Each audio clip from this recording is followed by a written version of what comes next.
ಮಂಗನಿಂದ ಮಾನವ ಅಂತ ಹೇಳ್ತಾರೆ. ಆದರೆ ಮಂಗಕ್ಕೂ ಮಾನವನಿಗೂ ಅಥವಾ ಚಿಂಪಾಂಜಿಗೂ ನಮಗೂ ನೋಡಿದ್ರೆ ಎಷ್ಟು ವ್ಯತ್ಯಾಸ ಕಾಣಿಸುತ್ತಲ್ವ? ಹಾಗಾದರೆ ಈ ವ್ಯತ್ಯಾಸ ಹೇಗಾಯಿತು? ಎವಲ್ಯೂಷನಿಂದ ಅಂತ ಉತ್ತರ ಬರುತ್ತೆ. ಆದರೆ ನಿಜವಾಗ್ಲೂ ವಿಕಾಸ ಆದಾಗ ಏನಾಯಿತು ಅನ್ನೋದು ಗೊತ್ತಿದೆಯಾ? ಇದಕ್ಕೆ ಮುಖ್ಯ ಕಾರಣ ಏನಾಗಿರ್ಬೋದು ನೋಡೋಣ ಬನ್ನಿ.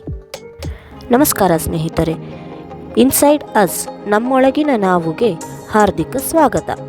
ಮಾನವ ಮತ್ತು ಚಿಂಪಾಂಜಿಗೂ ಕಾಣಿಸುವ ವ್ಯತ್ಯಾಸಗಳಿಗೆ ಮುಖ್ಯ ಕಾರಣ ಜಂಪಿಂಗ್ ಜೀನ್ಸ್.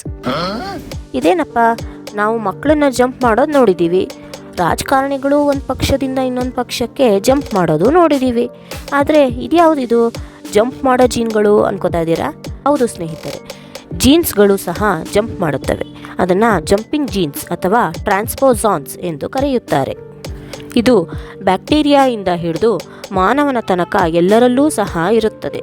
ಉದಾಹರಣೆಗೆ 10% ಮೀನುಗಳಲ್ಲಿ, 12% ಸಿ ಎಲಿಗೆನ್ಸ್ಗಳಲ್ಲಿ, 37% ಇಲಿಗಳಲ್ಲಿ, 45% ಮಾನವನಲ್ಲಿ ಹಾಗೂ 80% ಹೆಚ್ಚು ಕೆಲವು ಗಿಡಗಳಲ್ಲಿ, ಪ್ರಮುಖವಾಗಿ ಮೆಕ್ಕೆಜೋಳದಲ್ಲಿ ಕಾಣಿಸುತ್ತದೆ. ಟ್ರಾನ್ಸ್ಪೋಸಾನ್ಸ್ ಅನ್ನು ಮೊದಲು ಅಮೆರಿಕಾದ ವಿಜ್ಞಾನಿ ಬಾರ್ಬರಾ ಮೆಕ್ಲಿಂಟಾಕ್ ರವರು 1940ರಲ್ಲಿ ಕಂಡುಹಿಡಿಯುತ್ತಾರೆ. ಇದಕ್ಕಾಗಿ ಅವರಿಗೆ ನೊಬೆಲ್ ಪ್ರೈಸ್ ಸಹ ದೊರೆತಿದೆ. ಟ್ರಾನ್ಸ್ಪೋಸಾನ್ಸ್ ಅನ್ನು ಮುಖ್ಯವಾಗಿ DNA ಟ್ರಾನ್ಸ್ಪೋಸಾನ್ಸ್ ಮತ್ತು ರೆಟ್ರೋ ಟ್ರಾನ್ಸ್ಪೋಸಾನ್ಸ್ ಆಗಿ ವಿಂಗಡಿಸಲಾಗಿದೆ.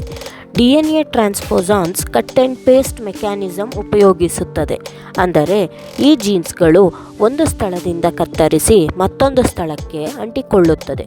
ಅದೇ ರೆಟ್ರೋ ಟ್ರಾನ್ಸ್ಪೋಸಾನ್ಸ್ಗಳು ಕಾಪಿ ಪೇಸ್ಟ್, ಅಂದರೆ ಒಂದು ಸ್ಥಳದಲ್ಲಿಯೇ ಇದ್ದು ಅದನ್ನು ಕಾಪಿ ಮಾಡಿಕೊಂಡು ಇನ್ನೊಂದು ಸ್ಥಳಕ್ಕೆ ಅಂಟುತ್ತದೆ. ಮಾನವನಲ್ಲಿ ಈ ರೆಟ್ರೋ ಟ್ರಾನ್ಸ್ಪೋಸಾನ್ಸ್ಗಳು ಕಾಣಸಿಗುತ್ತದೆ. ಮೊದಲಿಗೆ DNA RNA ಆಗಿ ಒಂದು ಜಾಗದಿಂದ ಬೇರ್ಪಟ್ಟು ಆ RNA ಮತ್ತೆ ಕಾಂಪ್ಲಿಮೆಂಟರಿ DNA ಆಗಿ ಇನ್ನೊಂದು ಜಾಗಕ್ಕೆ ಅಂಟಿಕೊಳ್ಳುತ್ತದೆ.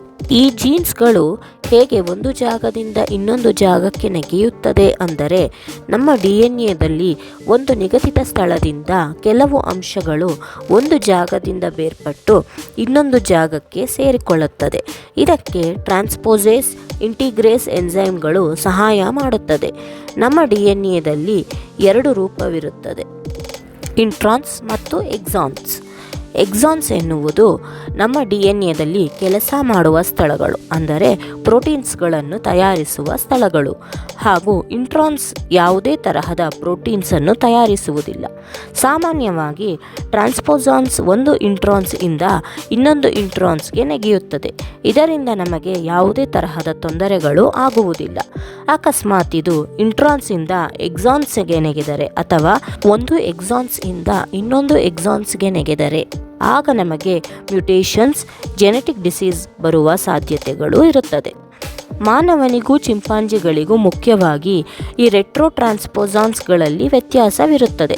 ರೆಟ್ರೋ ಟ್ರಾನ್ಸ್ಪೋಸಾನ್ಸ್ಗಳಿಗೆ ಒಂದು ಉದಾಹರಣೆ ಅಳು. ಹೌದು, ಇದಕ್ಕೆ ಹೀಗೆ ಹೆಸರು ಕೊಟ್ಟಿದ್ದಾರೆ. ಮುಖ್ಯವಾಗಿ ಈ ಅಳು ಅನ್ನುವ ಟ್ರಾನ್ಸ್ಪೋಸಾನ್ಸ್ನ ವ್ಯತ್ಯಾಸದಿಂದಲೇ ಮಾನವನಿಗೂ ಚಿಂಪಾಂಜಿಗೂ ವ್ಯತ್ಯಾಸವನ್ನು ಕಾಣಬಹುದು. ಚಿಂಪಾಂಜಿಗೆ ಹೋಲಿಸಿದರೆ ಮಾನವನಲ್ಲಿ ಅದರ 2 ಪಟ್ಟಿನಷ್ಟು ಬೇರೆ ತರಹದ ಅಳು ಕಾಣಿಸುತ್ತದೆ. ಸುಮಾರು 1500 ವಿಶಿಷ್ಟವಾದ ಅಳು ಕಾಪಿಗಳು ಚಿಂಪಾಂಜಿಗಳಲ್ಲಿ ಕಾಣಿಸುತ್ತದೆ. ಅದೇ ಮಾನವನಲ್ಲಿ ಅದರ 2 ಪಟ್ಟಿನಷ್ಟು ಬೇರೆ ತರಹದ ಅಳು ಕಾಪಿಗಳು ಇರುತ್ತದೆ. ಇಂತಹ ಅನೇಕ ತರಹದ ಟ್ರಾನ್ಸ್ಪೋಸಾನ್ಸ್ಗಳ ವ್ಯತ್ಯಾಸಗಳು ಮಾನವನ ವಿಕಾಸದ ಸಮಯದಲ್ಲಿ ಆಗಿರುವುದರಿಂದಲೇ ನಮಗೂ ಚಿಂಪಾಂಜಿಗಳಿಗೂ ಕೋತಿಗಳಿಗೂ ಭಿನ್ನವಾದ ರೂಪಗಳು ಬಂದಿರುತ್ತದೆ. ಇಂತಹದೇ ಅನೇಕ ತರಹದ ಚಿಕ್ಕ ಚಿಕ್ಕ ವ್ಯತ್ಯಾಸಗಳಿಂದಲೇ ನಾವು ಪ್ರಾಣಿಗಳಿಗಿಂತ ಉತ್ಕೃಷ್ಟವಾಗಿ ವಿಕಾಸವನ್ನು ಹೊಂದಿರುತ್ತೇವೆ. ನೋಡಿದಿರಲ್ಲ ಸ್ನೇಹಿತರೆ, ಹೀಗೆ DNAದ ಒಂದು ಭಾಗದ ಜಂಪಿಂಗ್ ಇಂದ ಹೇಗೆಲ್ಲ ವ್ಯತ್ಯಾಸಗಳು ಆಗುತ್ತದೆ ಎಂದು. ಇದರಿಂದ ಆಗಲೇ ಹೇಳಿದಂತೆ ಕೆಲವು ತರಹದ mutations, genetic diseases, autoimmune ಡಿಸಾರ್ಡರ್ಸ್ಗಳು ಸಹ ಬರುತ್ತದೆ. ಅದರ ಬಗ್ಗೆ ಮುಂದಿನ ಭಾಗದಲ್ಲಿ ನೋಡೋಣ. ಈ ವಿಡಿಯೋ ಇಷ್ಟ ಆಗಿದ್ದರೆ ದಯವಿಟ್ಟು ಲೈಕ್ ಮಾಡಿ, ಶೇರ್ ಮಾಡಿ, ನಿಮ್ಮ ಅಭಿಪ್ರಾಯಗಳನ್ನು ಕಮೆಂಟ್ಸ್ ಮೂಲಕ ತಿಳಿಸಿ. ಹಾಗೂ ಇಂತಹ ಅನೇಕ ವಿಷಯಗಳನ್ನು ತಿಳಿದುಕೊಳ್ಳಲು ಸಬ್ಸ್ಕ್ರೈಬ್ ಮಾಡಿ. ನಮ್ಮೊಳಗಿನ ನಾವು, ಇನ್ಸೈಡ್ ಅಸ್. ಧನ್ಯವಾದಗಳು.